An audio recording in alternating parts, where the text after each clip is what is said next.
오늘 말씀의 제목은 긍휼과 헌신입니다. 사무엘하의 말씀, 오늘 마지막 부분을 살펴보려고 합니다. 16절부터 30절까지 말씀을 함께 생각해 보는데, 지난 주일에는 앞서 15절까지의 말씀을 통해서 다윗이 인구조사를 하였고, 이 인구조사는 하나님께서 이 백성을 심판하시려는 그 섭리 가운데서 허용하신 것이긴 하지만, 또 다른 한편 이 다윗이 왕으로서 이 인구조사를 실시하게 한 것은 하나님을 온전히 신뢰하지 못하고 또 자신을 드러내려는 교만에서 나온 것이기 때문에 하나님의 진노를 살 수밖에 없었습니다. 이 하나님께서는 다윗에게 세 가지 재앙 중에 하나를 선택하게 하셨죠. 7년 동안 이 땅에 기근이 가뭄이 있을 것이냐, 아니면 석 달 동안 이 다윗이 원수들에게 쫓겨다닐 것이냐, 또 3일 동안 이 땅에 전염병이 있을 것인가. 거기에 대해서 다윗은 내가 사람의 손에 있는 것보다 하나님 손에 있는 것이 좋다, 하나님의 은혜, 긍휼하신 하나님께 맡기겠노라는 그런 마음의 동기에서 이제 3일 동안 전염병이 있는 것을 선택하였습니다. 그리고 나서 이 전염병으로 인하여서 많은 백성이 죽었다라는 것까지가 이제 15절까지의 말씀이었었죠. 그리고 나서 이제 16절 이하, 오늘 봉독한 말씀 그 이하의 말씀은 이제 전염병이 그치고 또 치유가 또 회복이 그 땅 가운데 있었다라는 것을 말씀하고 있습니다. 사실 우리의 삶 속에서도 우리가 잘못하고 또 하나님을 근심하게 함으로 말미암아 우리 안에서 어떤 재난이 또 아픔이 있을 수가 있습니다. 모든 고난이 항상 하나님의 심판으로 다 오는 것은 아니지만, 그러나 분명히 하나님께서는 우리를 사랑하시기 때문에 우리가 잘못된 길로 가는 것을 막기 위하여서 또 돌아오게 하시려고 또 우리를 치실 수도 있다라는 거죠. 그러할 때 우리가 어떻게 또 회복되어질 것인가라는 것을 오늘 본문 말씀 속에서 살펴보려고 하는 거죠. 오늘 본문 말씀 속에서도 보면은 바로 이 전염병이 그치고 회복이 일어나는 그런 과정에서 특별히 하나님의 긍휼하심과 또 그 가운데 다윗의 헌신이 있었다라는 것을 우리가 알 수 있기 때문에 긍휼과 헌신을 우리가 함께 생각해 보려고 합니다. 먼저 첫 번째로는요, 16절에서 우리는 이 재앙을 멈추시는 하나님의 긍휼하심을 볼 수가 있습니다. 바로 앞에 15절에 말씀드린 것처럼 이제 전염병이 그 가운데 일어났을 때 어떤 일이 일어났는가, 15절 다시 한번 보시면요, 이에 여호와께서 그 아침부터 정하신 때까지 전염병을 이스라엘에게 내리시니 단에서부터 부엘세바까지 백성의 죽은 자가 7만 명이라. 7만 명의 백성들이 죽었습니다. 그리고 나서 이제 16절에 와서는 계속해서 천사가 예루살렘을 향하여 그의 손을 들어 멸하려 하더니, 아직 계속 이제 이 심판이 내려지는 그런 상황인 거죠. 그런데 그 가운데 하나님께서 이 재앙 내리심을 뉘우치사 백성을 멸하는 천사에게 이르시되 족하다, 이제는 내 손을 거두라 하셨다라는 거죠.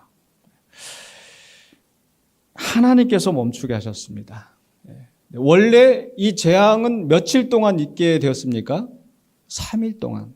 그런데 본문 말씀을 보면 아침부터 정하신 때까지라고 한 것을 보면은요, 하루 동안에 그 재앙이 진행되어지고 하나님께서 그 재앙을 3일을 다 채우지 아니하시고 멈추게 하신 것 같습니다. 왜 그렇게 하셨을까요?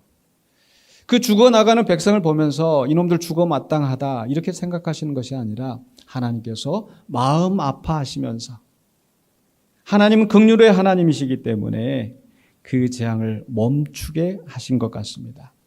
분명히 이 백성을 심판하시기 위하여서, 다윗의 잘못된 것을 벌하시기 위하여서 하나님께서 공의로 심판하시는 것이지만, 그러나 하나님은 그 공의의 진노하심보다 그 사랑이 앞서시는 하나님이시거든요. 우리가 하나님에 대해서 이야기할 때 하나님은 어떤 분이시다, 하나님은 무엇이라 이렇게 말씀하십니까? 하나님은 사랑이시라라고 이야기하죠. 하나님의 본질이 사랑입니다. 하나님은 공의시다라는 말은 없습니다. 하나님은 공의로우신 분이시다라는 말은 있죠. 분명히 하나님은 공의로우신 분이지만 그 본질적으로 자비와 긍휼이 가득하신 사랑의 하나님이시기 때문에 그 백성들이 죽어나가는 것을 계속해서 보시기보다 그 재난을 이제 족하다라고 멈추신 것 같습니다. 사실 우리 아버지 부모님들도 아마 마찬가지일 거예요. 아버지나 어머니가 자식들을 이렇게 혼내킬 때 내가 이만큼은 혼내겠다고 마음 먹었는데 또 자식이 하는 것을 보면은 또 매를 감하는 그런 경우가 있지 않겠습니까? 저도 그랬던 것 같아요. 저희 아이들이 이렇게 다투고 뭘 했을 때 이제 매를 들어 너 잘못했으니까 매 때릴 거야 이렇게 하면은 특히 저희 딸 아이는 아빠 내가 아빠를 사랑하는데요. 마귀가 저한테 나쁜 마음을 줘가지고요. 이렇게 나쁜 짓을 한 것 같아요. 아빠 사랑해요 하고 막 눈물 뚝뚝 흘리면서 하면은 매 5대 때릴 것도 2대를 때리든지 아니면은 감하여서 힘을 덜 주면서 때리겠죠.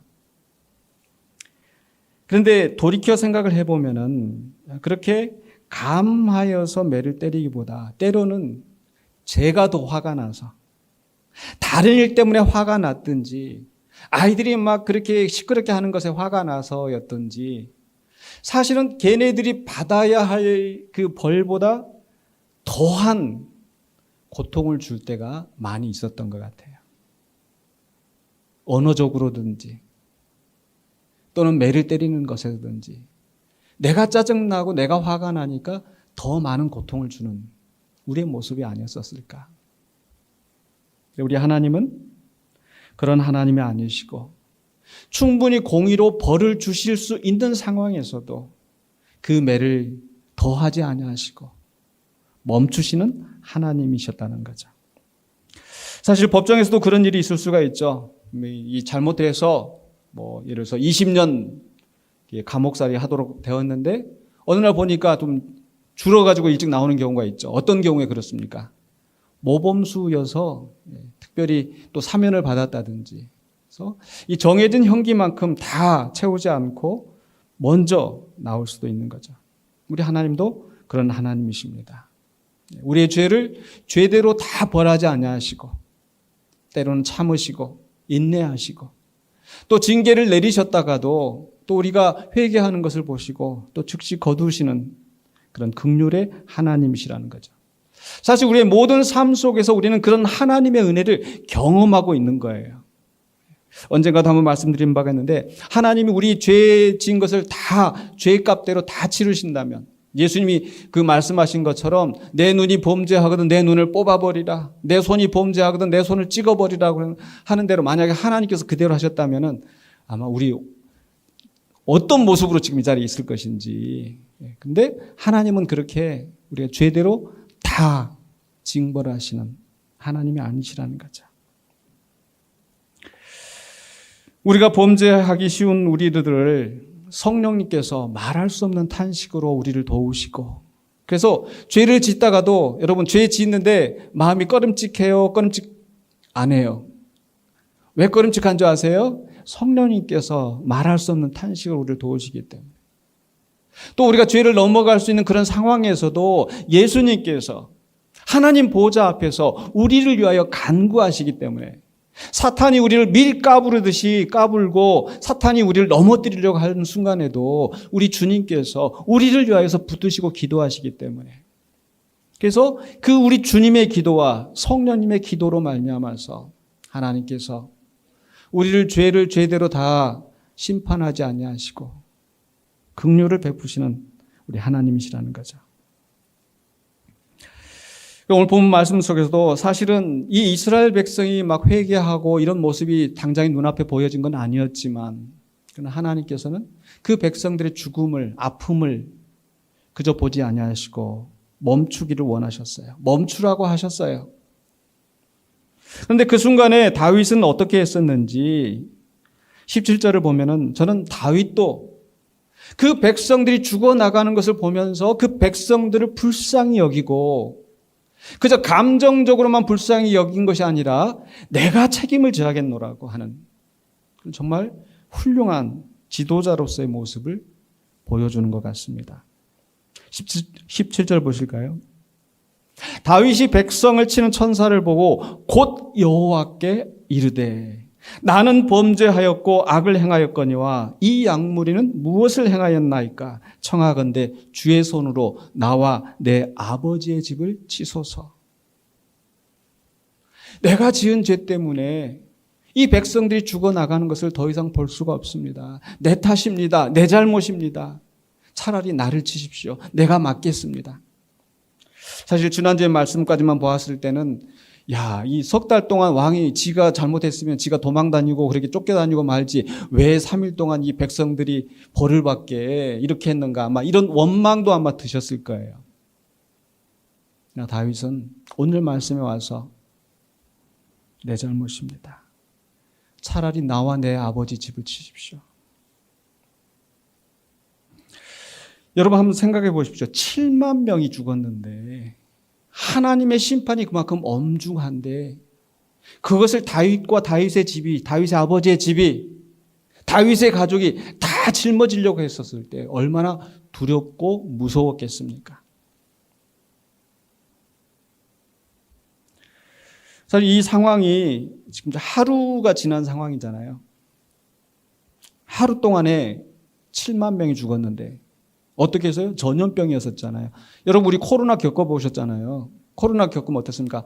한 사람이 코로나 걸리면 가족들이 다 교회 공동체 안에서 누군가 코로나가 걸려가지고 다 같이 모여 있으면은 거기 있는 사람들이 다. 그러니까 이 전염병 때문에 하루 동안에 7만 명이 죽었으면 앞으로 이틀, 3일 동안에 얼마나 많은 사람이 죽어나갈까. 아마 다윗은 그것을 생각을 하니까 가만히 있을 수가 없었던 것 같습니다. 물론 다윗의 책임만 있었던 것은 아니다. 지난주에 우리가 말씀 나눴던 것처럼 1절에 있는 말씀, 하나님께서 이스라엘을 치시려고 무슨 일인지 알지 못하지만 분명히 이스라엘의 범죄에 대해서 하나님께서 심판하시려고 이 일을 허용하셨다라는 것. 그래서 다윗에게만 책임이 있었던 것은 아니지만 그러나 다윗은 자신이 행한 인구조사가 자신이 왕으로서 권한을 가지고 시행했던 이 일들이 하나님 앞에 큰 죄가 되어서 그것 때문에 직접적으로 백성들이 죽어나가고 있는 것을 보면서 왕으로서 책임감을 느끼는 거예요. 백성들을 보면서 아파하는 겁니다. 그 백성을 사랑하기 때문에. 하나님께서 그 백성들을 아끼시는 것처럼 다윗도 그 백성을 사랑하기 때문에 차라리 내가 맡겠습니다. 잘못했습니다. 내가 잘못 선택했습니다. 내가 그 죄값을 치르겠습니다. 라고 나선 것이 아닌가. 그래서 다윗은 우리가 잘 아는 대로 하나님 마음에 합한 왕이기도 하지만 그러나 인간 편에서 보면 어때요? 여러분 우리가 그런 다윗이 우리의 왕이라고 했을 때 여러분 그 다윗을 신뢰하고 존경할 수 있겠습니까? 없겠습니까? 존경할 수 있겠죠. 저런 왕이라면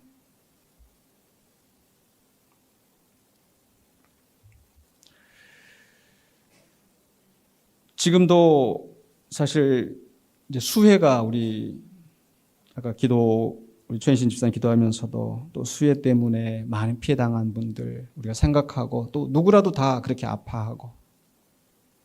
근데 얼마 전에 우리 현 대통령이 그동안의 세월호나 또 이태원 참사나 또 최상병 사건이나 이런 일 국가가 잘못해서 이 국민이 죽어나가는 것에 대해서 대통령으로서 책임을 느낀다고 하시고 그리고 그 90도로 이렇게 이렇게 사죄의 절을 하는 그 모습이 저는 좋아 보이더라고요.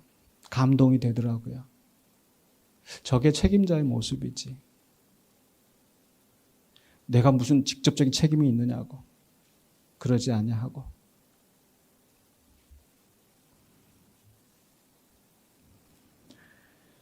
그래서 저도 오래전에 좀 그런 비슷한 사건을 경험한 일이 있었는데 제가 청소년 수련회 고등부 때 수련회 갔었을 때 영광 앞바다에 이제 수련회 갔는데 거기서 파도에 휩쓸려 가지고 저는 이제 그때 임원이어 가지고 저 뒤에서 이제 이렇게 좀 학생들을 이렇게 단돌이라고 해야 되나 이렇게 하고 있었는데 갑자기 쥐가 나 가지고 이렇게 나왔는데 갑자기 그냥 파도가 쏠려 가지고 근데 그 가운데서 한 명이 빠져나오지 못하고 익사하는 사고가 있었습니다. 그대로 우리 수련회에서 돌아오고 그 익사한 학생의 부모님이 교회에 찾아와 가지고 어떻게 됐을까요?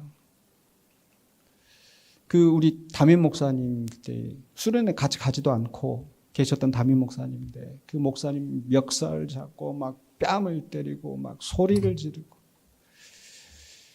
그 목사님 어떻게 하셨겠어요?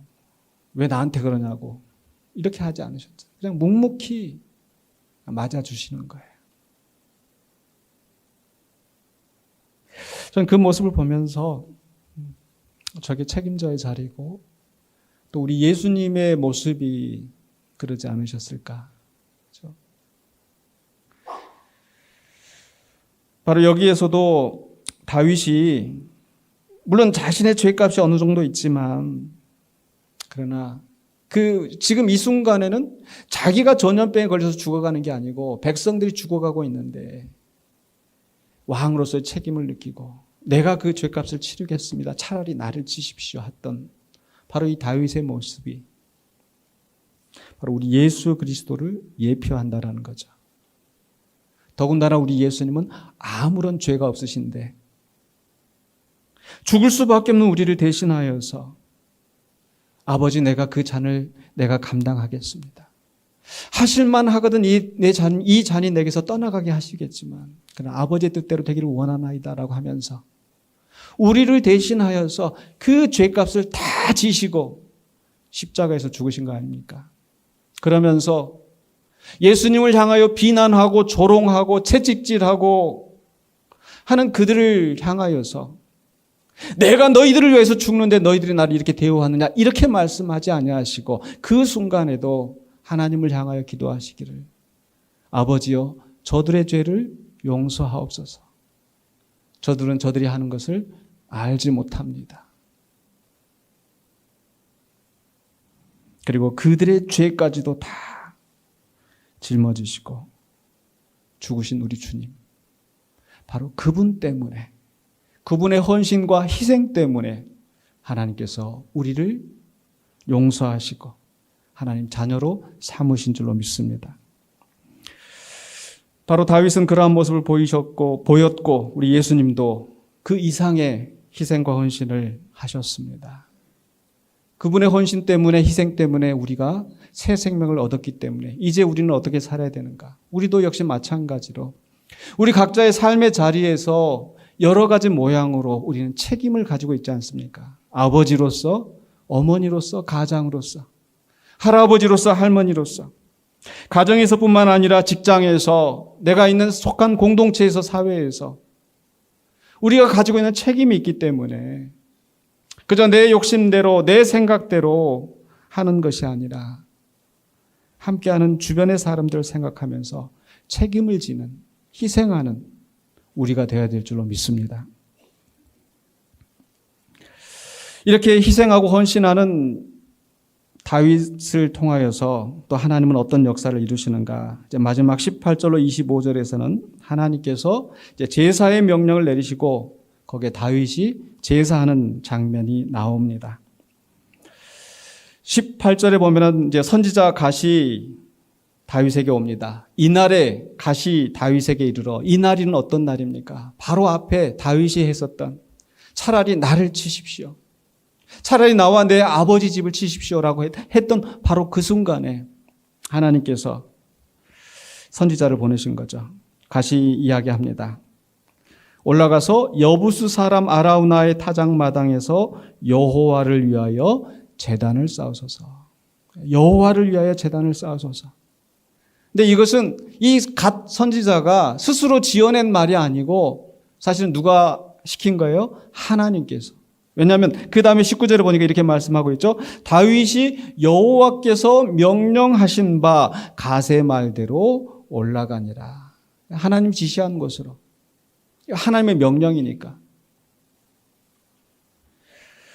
그래서 저는 생각해 봤습니다. 왜 하나님은 지금 이 순간에 다윗에게 나를 위하여, 여호와를 위하여 제단을 쌓으라고 말씀하셨을까?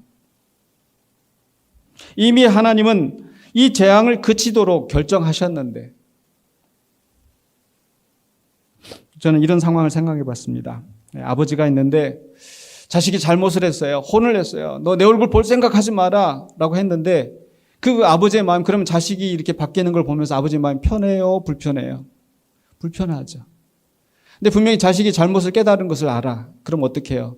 엄마한테 이제 부인한테 아내한테 시켜가지고, 당신이 연락해가지고 내가 했다고 하지 말고, 가서 아버지 좋아하는 수박 한 덩이 사가지고 와서 아버지한테 잘못했다고 빌으라고 해라고. 여러분, 그 아버지의 심정 여러분 이해되시죠? 우리 하나님이 그러셨을 것 같아요. 분명히 다윗이 이제 참여하고 있는 것을 알고 계시고, 그런 다윗을 향하여서 하나님과의 온전한 관계를 회복하시기 위하여서 하나님께서 손을 내미시는 거예요. 다윗에게. 나에게 제단을 쌓으라. 그래서 다윗이 그 하나님의 마음을 알고 이제 그 하나님 지시하신 곳 아라우나의 타작마당에 가서 이제 제사를 드리려고 합니다. 그런데 이 아라우나는 이 왕이 자기에게 오니까 지금 깜짝 놀란 거예요. 깜짝 놀라가지고 이 상황을 들어보니까 왕이 와서 하는 얘기가, 내가 당신 타작마당에서 하나님 앞에 제물을 드리려고 한다. 그러니까 나한테 팔아라. 내가 이 제물을 드려야 하나님께서 이 재앙을 그치게 하실 것 같다. 그때 이 아라우나가 어떻게 반응을 해요? 내가 기꺼이 왕이 그렇게 쓰신다면 이거 다 왕께 거저 드리겠습니다. 제물도 제가 거저 드리겠습니다. 근데 다윗은 그 순간에 24절에 보니까 그렇지 아니하다. 내가 반드시 값을 주고 내게서 살 것이다. 값 없이는 하나님께 드리지 않겠다.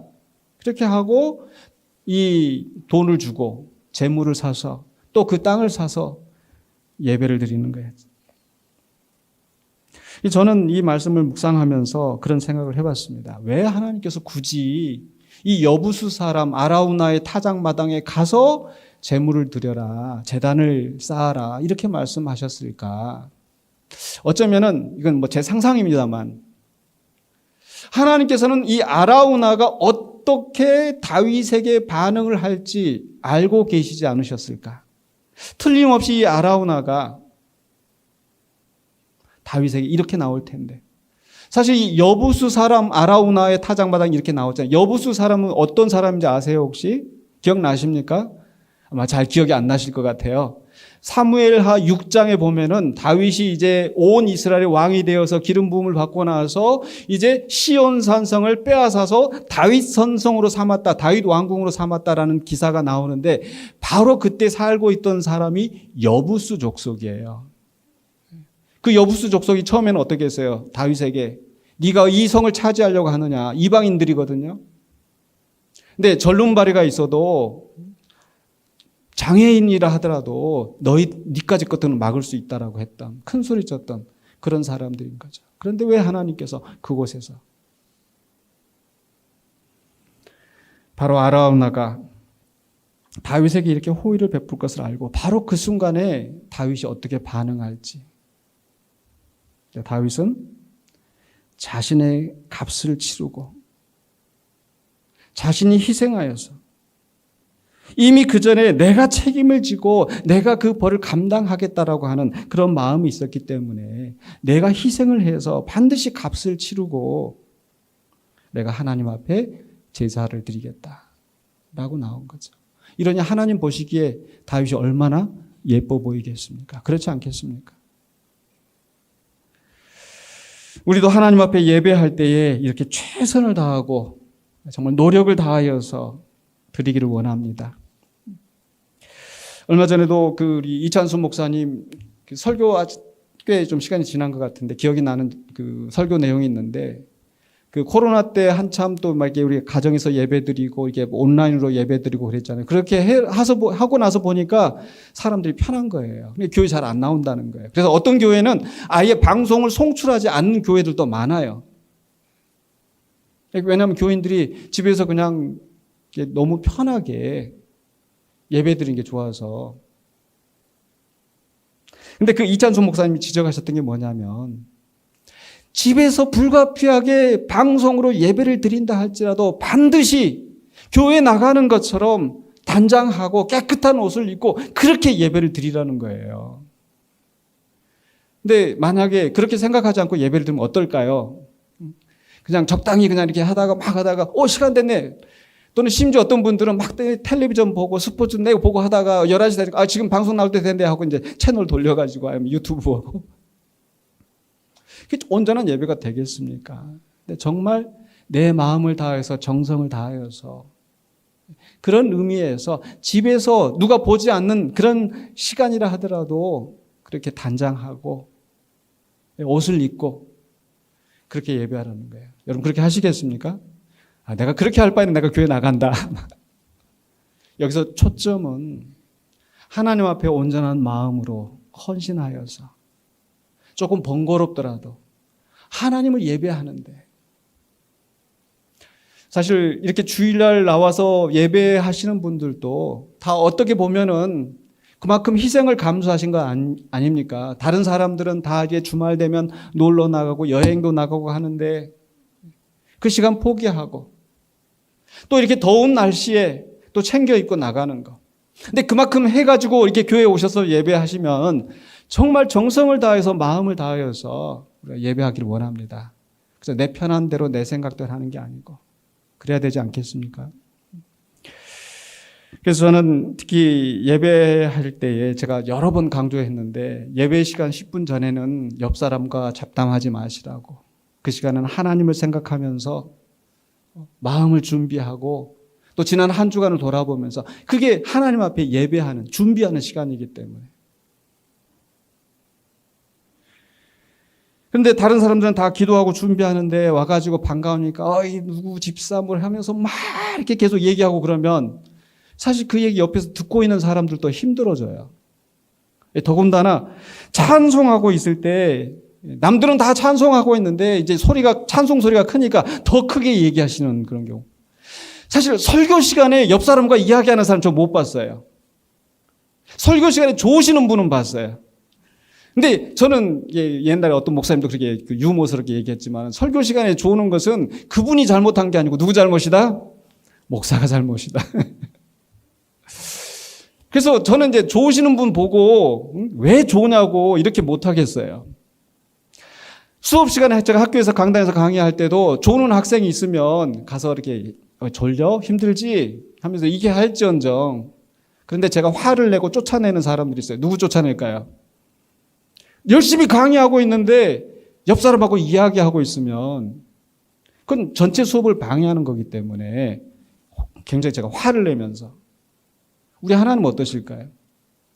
사실 우리가 설교 시간을 많은 시간을 할애하지만 이 설교보다 저는 더 중요한 게 찬송 시간이 아닐까요? 예배한다라고 하는 거, 예를 갖추어서 하나님을 높이는 거. 근데 지금 여러분 설교 들을 때는 어때요? 하나님의 말씀 듣는다 하고 이렇게 듣기만 하지만 찬송을 하는 것은 정말 그 찬송의 가사 있는 대로 내 마음을 담아서 고백하고 하나님 앞에 감사와 찬송과 영광을 돌리는데 그 시간에 집중하지 않고 내가 막 얘기하고 떠들고 있으면 나만 예배하지 못하는 것이 아니라 옆 사람도 방해하고, 하나님이 받으시는 예배, 우리의 마음과 정성을 다하여서 우리의 희생을 다하여서 드리는 예배를 하나님께서 기쁘게 받으신 줄로 믿습니다. 그렇게 우리가 예배하고 또 주님이 주신 사명을 감당할 때도 내가 조금 손해보고 내가 좀 없어지는 것 같지만 그러나 하나님의 일이기 때문에 내가 기꺼이 내가 부담하고 함께 하겠다. 이렇게 사명을 감당하는 우리 모두가 되시기를 주의 이름으로 축원합니다. 다윗은 그렇게 했어요. 그저 왕이니까 백성이 자발적으로, 이 다윗이 요구한 것도 아니고 자발적으로 내가 기꺼이 드리겠습니다 라고 하는데도 아니다, 내가 값없이 드리지 않겠다, 반드시 내 희생, 내 값을 치러서 내가 하나님 앞에 예배하겠다. 그렇게 하였을 때, 그렇게 해서 제단을 쌓고 번제와 화목제를 드렸을 때 어떤 일이 일어납니까? 25절에 이에 여호와께서 그 땅을 위한 기도를 들으심에 이스라엘에게 내리는 재앙이 그쳤더라. 이미 하나님께서 작정하셨지만 그 다윗의 헌신과 기도를 들으시고 재앙이 그쳤노라고 말씀하시는 거예요. 저는 이때 다윗이 어떤 기도를 했을까? 오늘 24장 본문 전체를 보면은 다윗이 2번 기도하는 장면이 나오는데, 하나는 10절에서 내가 잘못했습니다. 내가 큰 죄를 저질렀습니다. 내가 미련하게 행했습니다. 이 종의 죄를 사하여 주시옵소서라고 자신을 위하여서 기도하는 기도가 나오고, 두 번째 기도는 17절에 나오는데요. 내가 범죄하고 내가 악을 행하였는데 도대체 이 백성이 무슨 잘못이 있습니까? 차라리 나를 치십시오. 내 아버지 집을 치십시오. 이 말은 뭐예요? 저들에게 그 죄값을 돌리지 마십시오라고 한 기도. 다윗은 어떤 기도를 했어요? 25절에 그 땅을 위한 기도, 그 백성을 위한 기도. 자신을 위한 기도가 아닌 중보하는 그런 기도를 하였을 때 하나님께서 어찌 그 기도를 무시하겠습니까? 다윗도 용서하시고 그 땅을 회복하게 하신 줄로 믿습니다. 이런 점에서 역시 다윗은 다시 한번 우리 예수님의 예표가 되고 있다는 거예요. 바로 우리 주님께서 우리의 죄값을 대신하시고 자기 몸을 속죄제물로 드리실 뿐만 아니라 하나님 앞에서 우리를 위하여서 기도하시는 중보자가 되시는 우리 주님이 우리의 왕, 우리의 구세주인 것을 믿으시기 바랍니다. 그래서 역시 우리도 이제 어떻게 살아야 할 것인가? 우리도 이 긍휼하신 하나님을 기억해야 합니다.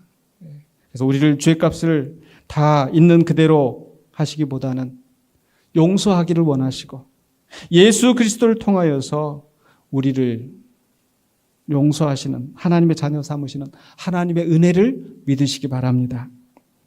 사실 우리가 기도하고 우리가 하나님을 그렇게 해서 조정하는 게 아니에요. 우리가 헌신하니까 하나님이 이만큼 갚아주시는 게 아니에요. 오늘 본문 말씀 속에서도 하나님께서 먼저 그 재앙을 그치기로 작정하셨었잖아요. 하나님의 긍휼이 먼저입니다.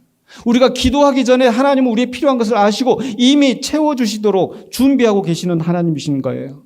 그래서 이사야서 65장 24절에 뭐라고 말씀합니까? 그들이 부르기 전에 내가 응답하겠고 그들이 말을 마치기 전에 내가 들을 것이며, 우리 긍휼에 풍성하신 우리 하나님은 이미 우리가 기도하기 전에 이미 주시려고 작정하고 계시는 거예요. 준비하고 계시는 거예요. 근데 그 하나님께서 우리와 온전한 관계를 원하시기 때문에 다윗을 향하여서 나를 위하여 제단을 쌓으라 라고 하신 것처럼 우리의 예배를 요구하시고 우리의 기도를 요구하시고 우리의 헌신을 원하시는 겁니다. 그래서 제가 주보에도 요약하면서 마지막에 기록하였는데, 하나님의 긍휼은 헌신과 기도를 통해 현실로 나타난다. 오늘 그래서 말씀의 제목이 뭐예요? 긍휼과 헌신. 하나님은 우리에게 긍휼을 베풀어 주시기를, 하나님은 우리에게 복 주시기를 원하시고 준비하시고 그 많은 권능이 있으신 분이십니다. 그 하나님께서 우리의 헌신을 요구하시고 우리의 기도를 요구하신다라는 거. 그래서 우리가 헌신하고 기도할 때에 하나님이 우리에게 베푸시는 긍휼이, 하나님이 우리에게 원하시는 복이 우리 가운데 넘쳐날 줄로 믿습니다. 그래서 주님 앞에 하나님의 긍휼을 바라보시면서 온전히 헌신하시고 기도하시는 우리 모든 성도님 되시기를 주의 이름으로 간절히 축원합니다. 우리 이 시간에 함께 기도하기를 원합니다. 이제 각자 우리가 우리 입술을 열어서 기도하는데, 제가 기도 제목을 3가지를 드리겠습니다. 첫 번째로는요, 긍휼을 베푸신 하나님께 감사와 찬양을 올리기를 원합니다. 하나님, 우리의 삶 속에서 나에게 긍휼을 베푸시는 하나님, 내가 잊지 않고 있습니다. 하나님의 은혜입니다. 내가 숨을 쉬는 것도 하나님의 은혜이고 내가 오늘 살아가는 것도 하나님의 은혜입니다. 하나님의 긍휼을 감사하시는 기도를 하시기 바랍니다. 두 번째로는요, 바로 다윗이 그랬던 것처럼 또 우리 예수님이 보여주신 것처럼 다른 사람들을 사랑하고 또 책임지는 그런 마음을 갖게 하시고 그런 섬기는 자가 되게 하여 주시옵소서. 책임지고 섬기는 자가 되게 하여 주시옵소서.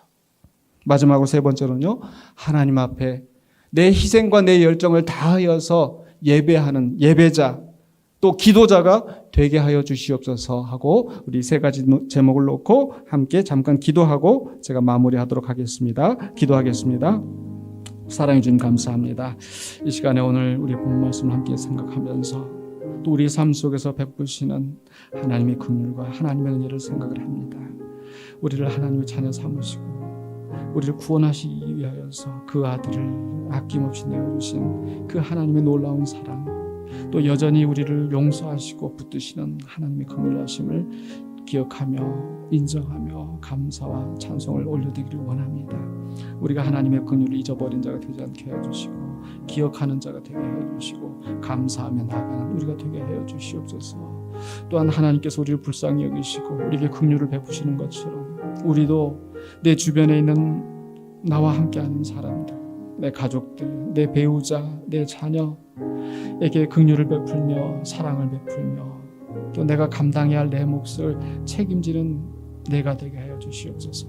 우리 교회 공동체 안에서도 또 내가 속한 또 직장 지역 사회에서 주신 사명 감당하며 앞서서 우리 주님이 보이신 모범대로 책임지고 나아가는 우리가 되기를 원합니다.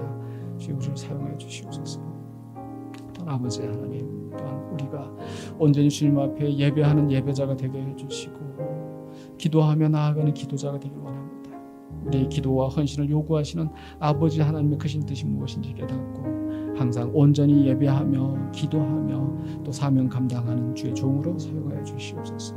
연약하고 부족하지만 주의 뜻대로 쓰임받는 우리가 되게 하여 주시옵소서. 좀 도와주시옵소서.